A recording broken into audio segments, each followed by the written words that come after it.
شروع اللہ کا نام لے کر جو بڑا مہربان نہایت رحم والا ہے۔ یہ ایک سورہ ہے جس کو ہم نے نازل کیا اور اس کے احکام کو فرض کر دیا اور اس میں صاف صاف آیتیں نازل کی تاکہ تم یاد رکھو۔ بدکاری کرنے والی عورت اور بدکاری کرنے والا مرد جب ان کی بدکاری ثابت ہو جائے تو دونوں میں سے ہر ایک کو 100 درے مارو، اور اگر تم اللہ اور روز آخر پر ایمان رکھتے ہو تو اللہ کے قانون کو نافذ کرنے میں تمہیں ان پر ہرگز ترس نہ آئے، اور چاہیے کہ ان کی سزا کے وقت مسلمانوں کی ایک جماعت بھی موجود ہو۔ بدکار مرد تو بدکار یا مشرک عورت کے سوا کسی سے نکاح نہیں کرتا، اور بدکار عورت کو بھی بدکار یا مشرک مرد کے سوا اور کوئی نکاح میں نہیں لاتا، اور یہ یعنی بدکار عورت سے نکاح کرنا مومنوں پر حرام ہے۔ اور جو لوگ پرہیزگار عورتوں کو بدکاری کا عیب لگائیں اور اس پر 4 گواہ نہ لائیں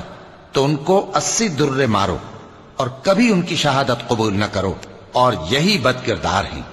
ہاں، جو اس کے بعد توبہ کر لیں اور اپنی حالت سنوار لیں تو اللہ بھی بخشنے والا ہے، مہربان ہے۔ اور جو لوگ اپنی بیویوں پر بدکاری کی تہمت لگائیں اور خود ان کے سوا اور گواہ نہ ہوں تو ہر ایک کی شہادت یہ ہے کہ پہلے تو 4 بار اللہ کی قسم کھائے کہ بے شک وہ سچا ہے، اور 5ویں بار یہ کہے کہ اگر وہ جھوٹا ہو تو اس پر اللہ کی لعنت۔ اور عورت سے سزا کو یہ بات ٹال سکتی ہے کہ وہ پہلے 4 بار اللہ کی قسم کھائے کہ بے شک یہ جھوٹا ہے،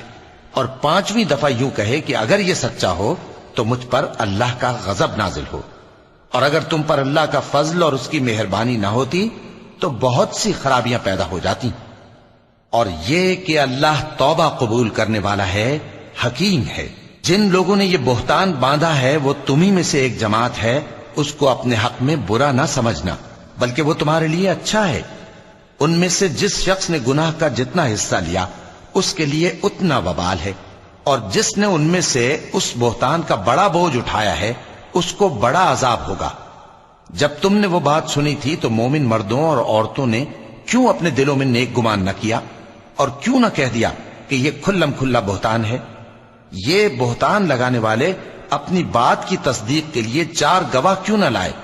تو جب یہ گواہ نہیں لا سکے تو اللہ کے نزدیک یہی جھوٹے ہیں۔ اور اگر دنیا اور آخرت میں تم پر اللہ کا فضل اور اس کی رحمت نہ ہوتی تو جس شغل میں تم منہمک تھے اس کی وجہ سے تم پر بڑا سخت عذاب نازل ہوتا، جب تم اپنی زبانوں سے اس کا ایک دوسرے سے ذکر کرتے تھے اور اپنے منہ سے ایسی بات کہتے تھے جس کا تم کو کچھ بھی علم نہ تھا، اور تم اسے ایک ہلکی بات سمجھتے تھے، حالانکہ اللہ کے نزدیک وہ بڑی بھاری بات تھی۔ اور جب تم نے اسے سنا تھا تو کیوں نہ کہہ دیا کہ ہمیں شایع نہیں کہ ایسی بات زبان پر لائیں؟ پروردگار تو پاک ہے، یہ تو بہت بڑا بہتان ہے۔ اللہ تمہیں نصیحت کرتا ہے کہ اگر مومن ہو تو پھر کبھی ایسا کام نہ کرنا، اور اللہ تمہارے سمجھانے کے لیے اپنی آیتیں کھول کھول کر بیان فرماتا ہے، اور اللہ جاننے والا ہے، حکمت والا ہے۔ جو لوگ اس بات کو پسند کرتے ہیں کہ مومنوں میں بے حیائی یعنی تہمت بدکاری کی خبر پھیلے، ان کو دنیا اور آخرت میں دکھ دینے والا عذاب ہوگا، اور اللہ جانتا ہے اور تم نہیں جانتے۔ اور اگر تم پر اللہ کا فضل اور اس کی رحمت نہ ہوتی تو کیا کچھ نہ ہوتا، مگر وہ کریم ہے، اور یہ کہ اللہ نہایت مہربان ہے، رحیم ہے۔ مومنوں، شیطان کے قدموں پر نہ چلنا، اور جو شخص شیطان کے قدموں پر چلے گا تو شیطان تو بے حیائی کی باتیں اور برے کام ہی بتائے گا۔ اور اگر تم پر اللہ کا فضل اور اس کی مہربانی نہ ہوتی تو ایک شخص بھی تم میں پاک نہ ہو سکتا، مگر اللہ جس کو چاہتا ہے پاک کر دیتا ہے، اور اللہ سننے والا ہے، جاننے والا ہے۔ اور جو لوگ تم میں صاحب فضل اور صاحب مال ہیں وہ اس بات کی قسم نہ کھائیں کہ رشتہ داروں اور محتاجوں اور وطن چھوڑ جانے والوں کو کچھ نہیں دیں گے، اور ان کو چاہیے کہ معاف کر دیں اور درگزر کریں۔ کیا تم پسند نہیں کرتے کہ اللہ تم کو بخش دے؟ اور اللہ تو بخشنے والا ہے، مہربان ہے۔ جو لوگ پرہیزگار اور برے کاموں سے بے خبر اور ایماندار عورتوں پر بدکاری کی تہمت لگاتے ہیں ان پر دنیا اور آخرت دونوں میں لعنت ہے، اور ان کو سخت عذاب ہوگا، یعنی قیامت کے روز جس دن ان کی زبانیں اور ہاتھ اور پاؤں سب ان کے کاموں کی گواہی دیں گے۔ اس دن اللہ ان کو ان کے اعمال کا پورا پورا اور ٹھیک ٹھیک بدلہ دے گا، اور ان کو معلوم ہو جائے گا کہ اللہ برحق اور حق کو ظاہر کرنے والا ہے۔ ناپاک عورتیں ناپاک مردوں کے لیے ہیں، اور ناپاک مرد ناپاک عورتوں کے لیے، اور پاک عورتیں پاک مردوں کے لیے ہیں، اور پاک مرد پاک عورتوں کے لیے۔ یہ پاک لوگ ان جھوٹوں کی باتوں سے بری ہیں، اور ان کے لیے بخشش اور نیک روزی ہے۔ مومنوں، اپنے گھروں کے سوا دوسرے لوگوں کے گھروں میں گھر والوں سے اجازت لیے اور ان کو سلام کیے بغیر داخل نہ ہوا کرو، یہ تمہارے حق میں بہتر ہے، اور ہم یہ نصیحت اس لیے کرتے ہیں کہ شاید تم یاد رکھو۔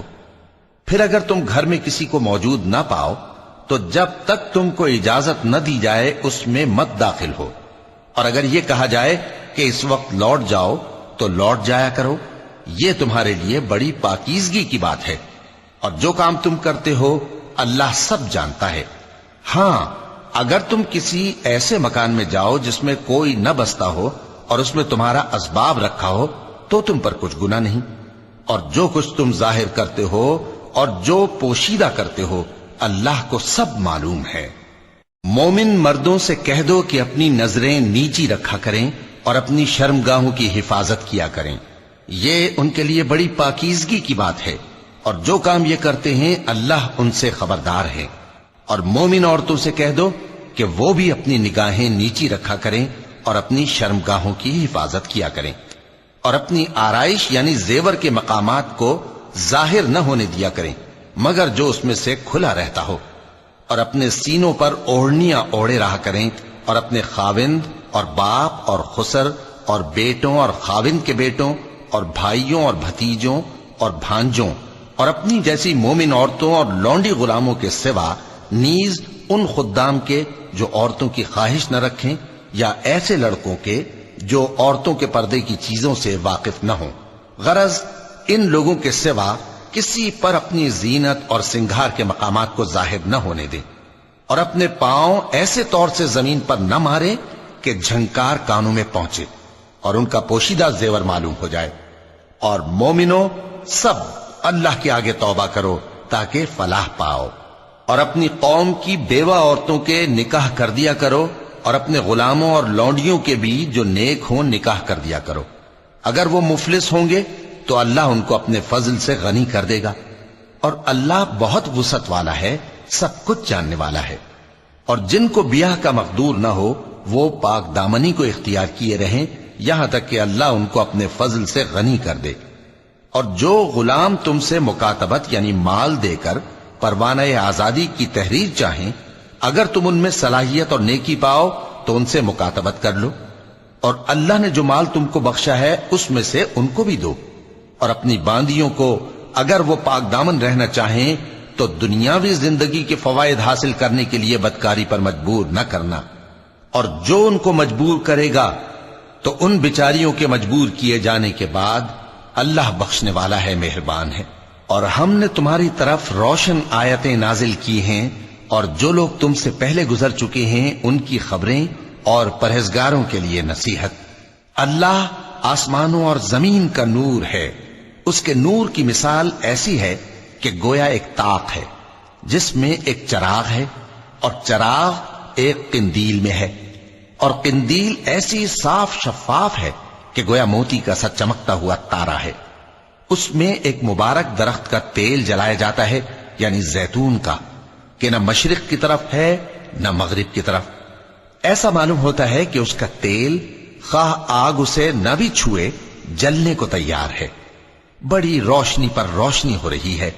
اللہ اپنے نور سے جس کو چاہتا ہے سیدھی راہ دکھاتا ہے، اور اللہ جو مثالیں بیان فرماتا ہے تو لوگوں کے سمجھانے کے لیے،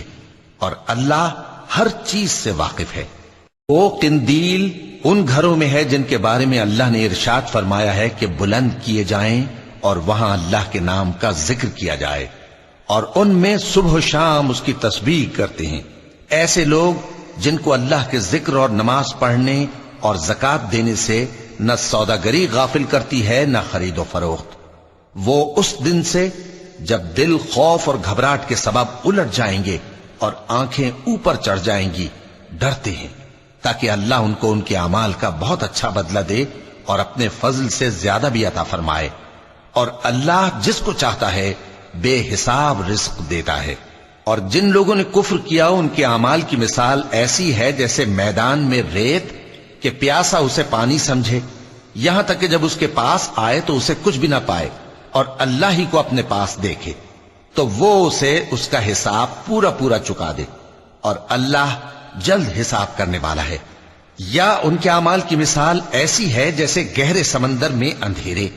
جس پر لہر چڑھی چلی آتی ہو اور اس کے اوپر اور لہر آ رہی ہو اور اس کے اوپر بادل ہو، غرض اندھیرے ہی اندھیرے ہوں، ایک پر ایک چھایا ہوا، جب اپنا ہاتھ نکالے تو کچھ نہ دیکھ سکے۔ اور جس کو اللہ روشنی نہ دے اس کو کہیں بھی روشنی نہیں مل سکتی۔ کیا تم نے نہیں دیکھا کہ جو لوگ آسمانوں اور زمین میں ہیں اللہ کی تسبیح کرتے رہتے ہیں، اور پر پھیلائے ہوئے پرندے بھی، اور سب اپنی نماز اور تسبیح کے طریقے سے واقف ہیں، اور جو کچھ وہ کرتے ہیں سب اللہ کو معلوم ہے۔ اور آسمان اور زمین کی بادشاہی اللہ ہی کے لیے ہے اور اللہ ہی کی طرف لوٹ کر جانا ہے۔ کیا تم نے نہیں دیکھا کہ اللہ ہی بادلوں کو چلاتا ہے، پھر ان کو آپس میں ملا دیتا ہے، پھر ان کو تہ بتہ کر دیتا ہے، پھر تم دیکھتے ہو کہ بادل سے مے نکل کر برس رہا ہے، اور آسمان میں جو اولوں کے پہاڑ ہیں ان سے اولے نازل کرتا ہے، تو جس پر چاہتا ہے اس کو برسا دیتا ہے اور جس سے چاہتا ہے ہٹا رکھتا ہے۔ اور بادل میں جو بجلی ہوتی ہے اس کی چمک آنکھوں کو خیرہ کر کے بینائی کو اچ کے لیے جاتی ہے۔ اللہ ہی رات اور دن کو بدلتا رہتا ہے، اہل بصارت کے لیے اس میں بڑی عبرت ہے۔ اور اللہ ہی نے ہر چلنے پھرنے والے جاندار کو پانی سے پیدا کیا، تو ان میں سے بعض ایسے ہیں کہ پیٹ کے بل چلتے ہیں، اور بعض ایسے ہیں جو 2 پاؤں پر چلتے ہیں، اور بعض ایسے ہیں جو 4 پاؤں پر چلتے ہیں۔ اللہ جو چاہتا ہے پیدا کرتا ہے، بے شک اللہ ہر چیز پر قادر ہے۔ ہم ہی نے روشن آیتیں نازل کی ہیں، اور اللہ جس کو چاہتا ہے سیدھے راستے کی طرف ہدایت کرتا ہے۔ اور بعض لوگ کہتے ہیں کہ ہم اللہ پر اور رسول پر ایمان لائے اور ان کا حکم مان لیا، پھر اس کے بعد ان میں سے ایک فریق پھر جاتا ہے، اور یہ لوگ صاحب ایمان ہی نہیں ہیں۔ اور جب ان کو اللہ اور اس کے رسول کی طرف بلایا جاتا ہے تاکہ پیغمبر ان کا قضیہ چکا دیں، تو ان میں سے ایک فریق منہ پھیر لیتا ہے، اور اگر ان کو حق ملتا ہو تو اس کی طرف قبول کر کے چلے آتے ہیں۔ کیا ان کے دلوں میں بیماری ہے یا یہ شک میں ہیں، یا ان کو یہ خوف ہے کہ اللہ اور اس کا رسول ان پر ظلم کریں گے؟ نہیں، بلکہ یہ خود ہی ظالم ہیں۔ مومنوں کی تو یہ بات ہے کہ جب اللہ اور اس کے رسول کی طرف بلائے جائیں تاکہ وہ ان میں فیصلہ کریں تو کہیں کہ ہم نے حکم سن لیا اور مان لیا، اور یہی لوگ فلاح پانے والے ہیں۔ اور جو شخص اللہ اور اس کے رسول کی فرما برداری کرے گا اور اس سے ڈرے گا اور اس کا تقوی اختیار کرے گا تو ایسے ہی لوگ مراد کو پہنچنے والے ہیں۔ اور یہ اللہ کی سخت سخت قسمیں کھاتے ہیں کہ اگر تم ان کو حکم دو تو سب گھروں سے نکل کھڑے ہوں۔ کہہ دو کہ قسمیں مت کھاؤ، پسندیدہ فرما برداری درکار ہے، بے شک اللہ تمہارے سب اعمال سے خبردار ہے۔ کہہ دو کہ اللہ کی فرما برداری کرو اور رسول کے حکم پر چلو، اگر منہ موڑو گے تو رسول پر اس چیز کا ادا کرنا ہے جو ان کے ذمے ہے، اور تم پر اس چیز کا ادا کرنا ہے جو تمہارے ذمے ہے، اور اگر تم ان کے فرمان پر چلو گے تو سیدھا رستہ پالو گے، اور رسول کے ذمے تو صاف صاف پہنچا دینا ہے۔ جو لوگ تم میں سے ایمان لائے اور نیک کام کرتے رہے ان سے اللہ کا وعدہ ہے کہ ان کو ملک کا حاکم بنا دے گا، جیسا ان سے پہلے لوگوں کو حاکم بنایا تھا، اور ان کے دین کو جسے اس نے ان کے لیے پسند کیا ہے مستحکم و پائیدار کرے گا، اور خوف کے بعد ان کو امن بخشے گا۔ وہ میری عبادت کریں گے اور میرے ساتھ کسی چیز کو شریک نہ بنائیں گے، اور جو اس کے بعد کفر کرے تو ایسے ہی لوگ بد کردار ہیں۔ اور نماز پڑھتے رہو اور زکوٰۃ دیتے رہو اور پیغمبر کے فرمان پر چلتے رہو تاکہ تم پر رحمت کی جائے، اور ایسا خیال نہ کرنا کہ کافر لوگ ہم کو زمین میں مغلوب کر دیں گے، ان کا ٹھکانہ دوزخ ہے اور وہ بہت برا ٹھکانہ ہے۔ مومنوں، تمہارے باندی غلام اور جو بچے تم میں سے بلوغ کو نہیں پہنچے 3 دفعہ یعنی 3 اوقات میں تم سے اجازت لیا کریں، ایک تو نماز فجر سے پہلے، اور دوسرے گرمی کی دوپہر کو جب تم کپڑے اتار دیتے ہو، اور تیسرے عشاء کی نماز کے بعد۔ یہ 3 وقت تمہارے پردے کے ہیں، ان کے آگے پیچھے یعنی دوسرے وقتوں میں نہ تم پر کچھ گناہ ہے اور نہ ان پر کہ کام کاج کے لیے ایک دوسرے کے پاس آتے رہتے ہو۔ اس طرح اللہ اپنی آیتیں کھول کھول کر بیان فرماتا ہے، اور اللہ بڑا علم والا ہے، بڑا حکمت والا ہے۔ اور جب تمہارے لڑکے بالغ ہو جائیں تو ان کو بھی اسی طرح اجازت لینی چاہیے جس طرح ان سے اگلے یعنی بڑے آدمی اجازت حاصل کرتے رہے ہیں۔ اس طرح اللہ تم سے اپنی آیتیں کھول کھول کر بیان فرماتا ہے، اور اللہ جاننے والا ہے، حکمت والا ہے۔ اور بڑی عمر کی عورتیں جن کو نکاح کی توقع نہیں رہی اور وہ زائد کپڑے اتار کر سر ننگا کر لیا کریں تو ان پر کچھ گناہ نہیں، بشرطے کہ اپنی زینت کی چیزیں نہ ظاہر کریں، اور اگر اس سے بھی بچیں تو یہ ان کے حق میں بہتر ہے، اور اللہ سنتا ہے، جانتا ہے۔ نہ تو اندھے پر کچھ گناہ ہے اور نہ لنگڑے پر اور نہ بیمار پر اور نہ خود تم پر کہ اپنے گھروں سے کھانا کھاؤ، یا اپنے باپ دادا کے گھروں سے، یا اپنی ماؤں کے گھروں سے، یا بھائیوں کے گھروں سے، یا اپنی بہنوں کے گھروں سے، یا اپنے چچاؤں کے گھروں سے، یا اپنی پھوپھیوں کے گھروں سے، یا اپنے ماموؤں کے گھروں سے، یا اپنی خالاؤں کے گھروں سے، یا اس گھر سے جس کی کنجیاں تمہارے ہاتھ میں ہوں، یا اپنے دوستوں کے گھروں سے۔ اور اس کا بھی تم پر کچھ گناہ نہیں کہ سب مل کر کھانا کھاؤ یا جدا جدا۔ پھر جب گھروں میں جایا کرو تو اپنے گھر والوں کو سلام کیا کرو، یہ اللہ کی طرف سے مبارک اور پاکیزہ تحفہ ہے۔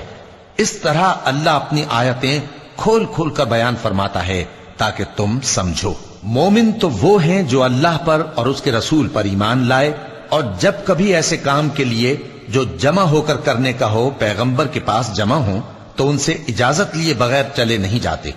اے پیغمبر، جو لوگ تم سے اجازت حاصل کرتے ہیں وہی اللہ پر اور اس کے رسول پر ایمان رکھتے ہیں۔ سو جب یہ لوگ تم سے کسی کام کے لیے اجازت مانگا کریں تو ان میں سے جسے چاہا کرو اجازت دے دیا کرو، اور ان کے لیے اللہ سے بخشش مانگا کرو، کچھ شک نہیں کہ اللہ بخشنے والا ہے، مہربان ہے۔ مومنو، پیغمبر کے پکارنے کو ایسا خیال نہ کرنا جیسا تم آپس میں ایک دوسرے کو پکارتے ہو۔ بے شک اللہ کو وہ لوگ معلوم ہیں جو تم میں سے آنکھ بچا کر کھسک جاتے ہیں۔ تو جو لوگ ان کے حکم کی مخالفت کرتے ہیں ان کو ڈرنا چاہیے کہ ایسا نہ ہو کہ ان پر کوئی آفت پڑ جائے یا تکلیف دینے والا عذاب نازل ہو۔ دیکھو، جو کچھ آسمانوں اور زمین میں ہے سب اللہ ہی کا ہے۔ جس طریق پر تم ہو وہ اسے جانتا ہے، اور جس روز لوگ اس کی طرف لوٹائے جائیں گے تو جو عمل وہ کرتے رہے وہ ان کو بتا دے گا، اور اللہ ہر چیز سے واقف ہے۔ صدق اللہ العظیم۔